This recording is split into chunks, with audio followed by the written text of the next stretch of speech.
I spend 7+ hours on my phone a day. I know it's one of the dumbest decisions I have ever made. I recently realized there's so much more to life than always answering texts and constantly being on social media. Can you help me? What's going on? It's your boy, Louis Hoffa Show. You know how we do. Today we're going to talk about something that affects us all. Phone and social media addiction. Yup, it's a real thing.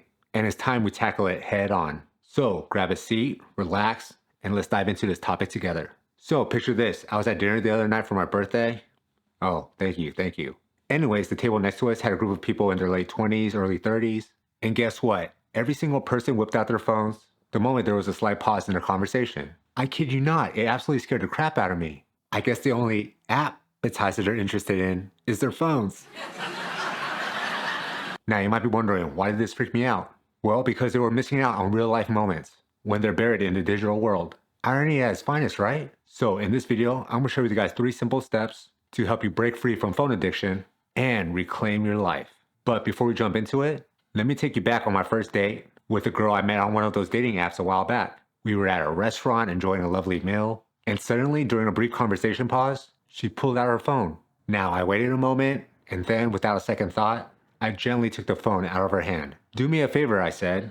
Don't ever do that again. Now you might think I'm crazy, but guess what? It worked. Not only did we continue going on dates, but she became a vigilante against phone usage in social situations. It's amazing how a simple gesture can change things. I guess I swiped right on her phone addiction and left her appalled. But you know what irks me even more? When I see younger folks born with smartphones in their hands, missing out on what I like to call real life. Kids these days don't even know what not living in a virtual reality means. They're trapped in Instagram worlds and other social media bubbles. So let's get to the nitty gritty. Step 1 is all about lowering the friction.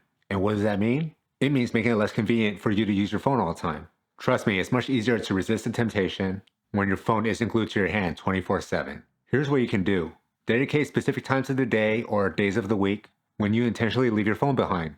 If you're a student, leave it in your bag during class. And if you're at work, why not leave it in your car? You can always check and reply back to your messages during your lunch break, right? By consciously leaving your phone somewhere else, you're reducing temptation and giving yourself the chance to engage fully with the world around you. Remember folks, let your phone have its own me time and give yourself a break from being its constant text buddy. Now, here's step 2, increase the friction. Sounds a bit counterintuitive, right? But trust me, it works like magic. If you find yourself mindlessly scrolling through Facebook or Instagram, start by deleting those addictive apps from your phone. Yeah, I know, it's a bold move, but it's worth it.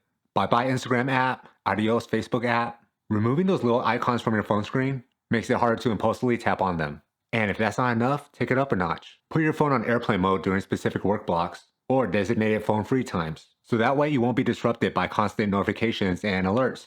It's a game changer, my friends. When you consciously increase the friction, you give yourself the chance to focus on what truly matters without those constant digital distractions. Deleting apps is like a breakup with your virtual BFFs. It's time to give them the airplane mode treatment and let them take a digital vacation. But here's the real secret sauce, my friends, and it's step 3. Live a life that excites you. Trust me, when your life is filled with passion and purpose, you won't feel the need to constantly escape in the virtual world. Imagine this, you're on a date with a gorgeous person and the chemistry is off the charts. Would you even think about checking your phone? Probably not, right? And how about attending a fascinating event or even joining a community of like-minded individuals? Your phone would be the last thing on your mind. Living a life that inspires you is the ultimate hack to beat that phone addiction. When you're genuinely excited about your work, your relationships, and the adventures that lie ahead, virtual reality just won't stand a chance against the awesomeness of your real life. Who needs a digital world when you got a real-life blockbuster unfolding right before your eyes? It's time to upgrade from Swipe City to Adventureville.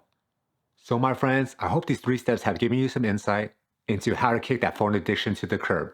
Remember, it's all about lowering the friction, increasing it when it's necessary, and living a life that truly lights you up. And now, I want to hear from you. How many hours do you think you spend on your phone each day? Leave a comment below and let's start a conversation about this.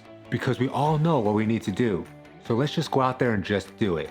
And as always, let's get this bread. See you on the other side.